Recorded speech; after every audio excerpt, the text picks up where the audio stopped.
कुरान पढ़ना या कुरान सुना देना ये भी तकलीफ की पहचान नहीं। अल्लाह कुरान में फरमाता है दुआ मांगो, इहदिनस सिरातल मुस्तकीम।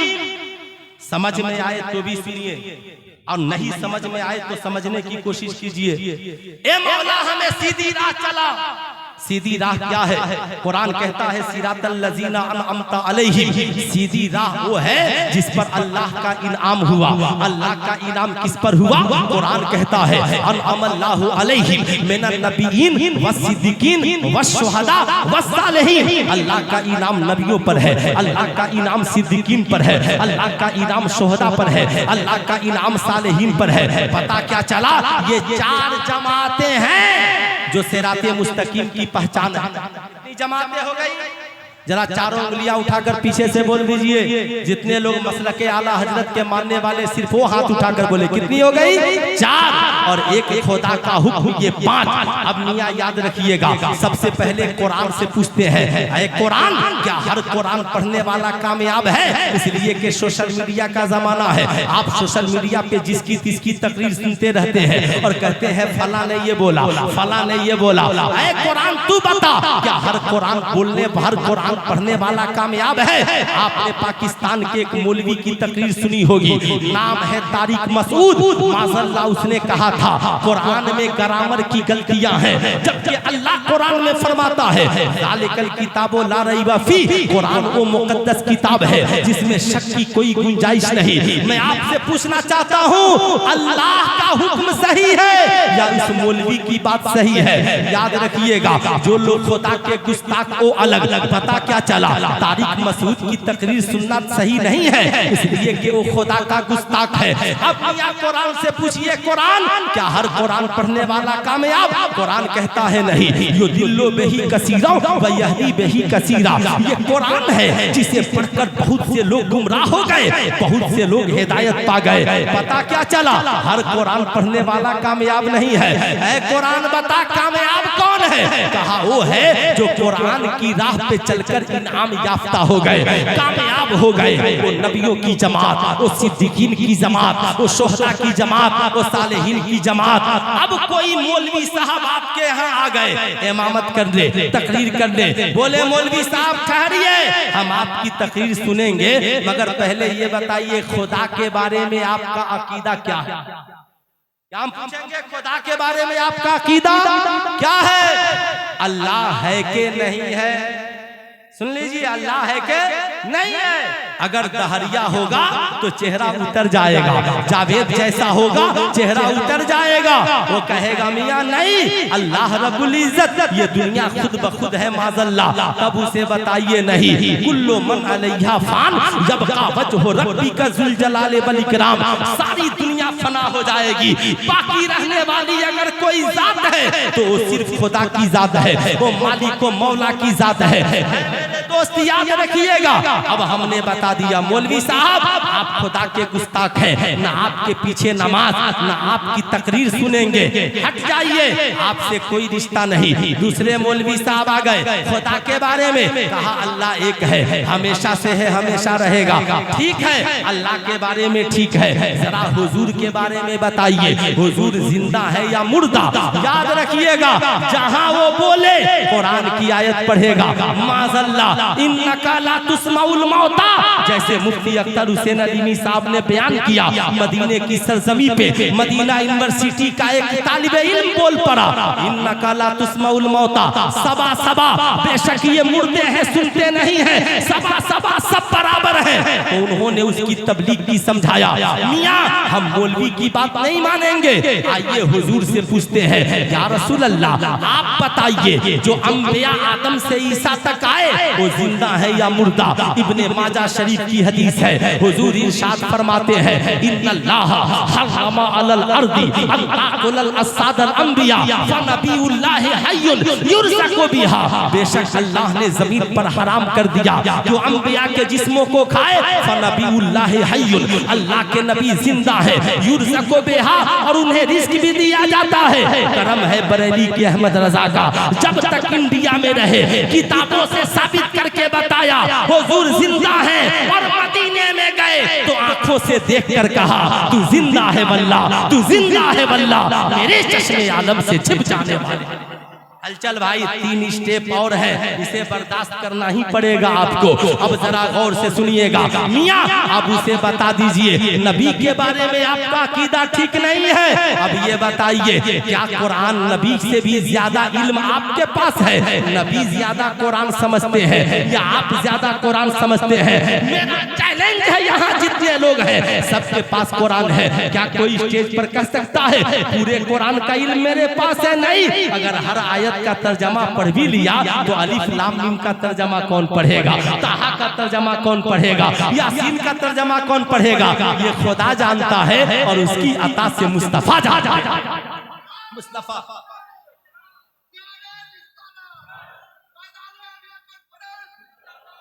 अब मियां अब तीसरे मौलवी साहब आ गए, खुदा को भी मानते हैं, रसूल को भी मानते हैं। उनसे कहिए मौलवी साहब ठीक है, मगर सहाबा के बारे में क्या ख्याल है ना? जूं ही कहे कि अहले बैत से तो प्यार है, मगर उमर से टेंशन है, अबू बकर से टेंशन है, अली से टेंशन है, तो कह दीजिए अगर सहाबा से आपको टेंशन है तो मेरे हुजूर ने कहा असहाबी कन्नुजुम बिअय्यहिम इक्तदैतुम इhtदैतुम, मेरे असहाब सितारों की तरह है, तुम उनमें जिनकी पैरवी करोगे कामयाब हो जाओगे। अगर आपको सहाबा से टेंशन है तो हमें आपसे टेंशन है। आप चले जाइए, ना आपके पीछे नमाज पढ़ेंगे, ना आपके साथ कुर्बानी करेंगे, ना की तकरीर सुनेंगे। अब ये गए, इन्हें इस दौर में राफजी कहा जाता है। अब चौथे मौलवी साहब आ गए, पूछिए बताइए अल्लाह के बारे में ठीक है, रसूलुल्लाह के बारे में ठीक है, सहाबा के बारे में ठीक है, मगर अहले बैत के बारे में नाक भौं चढ़ाने लगे। समझ जाइए खारजी है। कह दीजिए मौलवी साहब हमें नाक भौं चढ़ाने वाला जो अहले बैत पे भौंके वो कुत्ता नहीं चाहिए। अल्लाह ने कुरान में फरमाया कुल्ला असअलुकुम अलैहि अजरन इल्लल मुअत्तता फिल कुर्बा। महबूब कह दीजिए ऐ मेरे मानने वालों, मुझे तुमसे तबलीग के बदले में कुछ नहीं चाहिए, अहले बैत की मोहब्बत चाहिए। इसलिए जो अहले बैत का नहीं वो हमारा नहीं है। जो इस दौर में बड़ा फितना है मियां राफजियत और खारजियत का, कोई है जो सहाबा से प्यार करे अहले बैत से न करे उसे खारजी कहा जाता है, और जो अहले बैत से प्यार करे सहाबा से न करे उसे राफजी कहा जाता है, और जो दोनों से प्यार करे उसे ही अहले सुन्नत वल जमात कहा जाता है। अब यहाँ आ गए पांचवे मौलवी साहब, उन्होंने कहा खुदा को भी मानते हैं, हुजूर को भी मानते हैं, सहाबा को भी मानते हैं, अहले बैत को भी मानते हैं, मगर तकलीद को नहीं मानते। औलियाए किराम के हम मुनकिर हैं। समझ जाइए इनका भी प्लेटफार्म ठीक नहीं है। उनसे एक ही बात पूछिए, ऐ मौलवी साहब इमाम बुखारी से ज्यादा इल्म आपको है? कहेंगे कि नहीं। कहिए कि इमाम बुखारी जिन्होंने बुखारी शरीफ की तरतीब दी वो इमाम बुखारी इमाम शाफई की तकलीद करते रहे। तो जब बुखारी की तरतीब देने वाले इमाम बुखारी मुकल्लिद रहे तो आप बुखारी पढ़ने वाले गैर मुकल्लिद कैसे हो गए? गैर मुकल्लिद होने का हक उसको है जो मुज्तहिद फिल मसाइल हो, यानी जिसके पास इतना इल्म हो जो कुरान और अहादीस से सारे मसाइल निकाल लेता हो, जिसे ये पता हो एक बाब में 100 हदीसें हैं तो किस हदीस पे कब अमल होगा। इमाम जलालुद्दीन सुयूती जो इतने बड़े मुहद्दिस हैं कहते हैं मैं मुज्तहिद फिल मसाइल के मंजिल पर था फिर भी इमाम शाफई की तकलीद करता था। अब याद रखिएगा, अब जो औलियाए किराम से नाक भौं मुंह चढ़ाए उसे बोल दीजिए बुखारी की हदीस है, हुजूर ने फरमाया मन आदली वलियन फकत आज़नतहु बिल हर्ब, जिसने किसी वली से दुश्मनी की उसके लिए ऐलाने जंग है। अब मियां बात समझ में आ गई।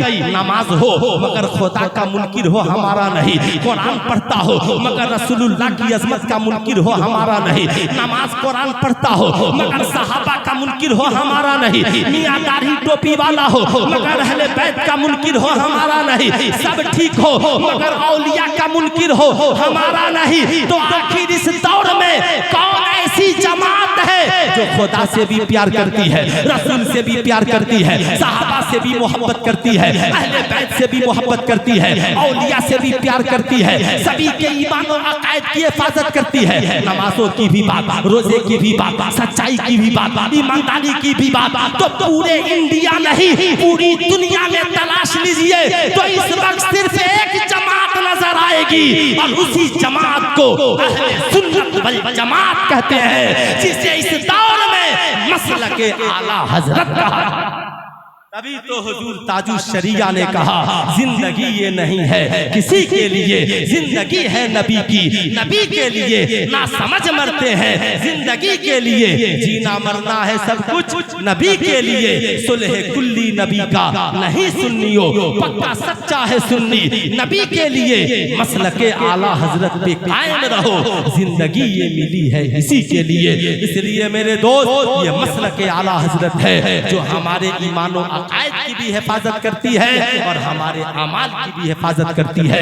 यही वजह है मेरे दोस्त, कुरान ने कहा फसअलू अहला ज़िक्र इन कुंतुम ला तालमून, अगर तुम नहीं जानते हो तो जानने वालों से पूछ लो। जिंदगी कामयाब हो जाएगी, जिंदगी बाकी, मुलाकात बाकी। इंशाअल्लाह फिर कभी मुलाकात हुई तो आगे गुफ्तगू होगी। पूरा मजमा मिलकर पढ़ लीजिए अस्तगफिरुल्लाह रब्बी मिन कुल्ली ज़ंबि व अतूबु इलैहि, पढ़ लीजिए ला इलाहा इल्लल्लाह मुहम्मदुर रसूलुल्लाह सल्लल्लाहु अलैहि वसल्लम। अस्सलामु अलैकुम।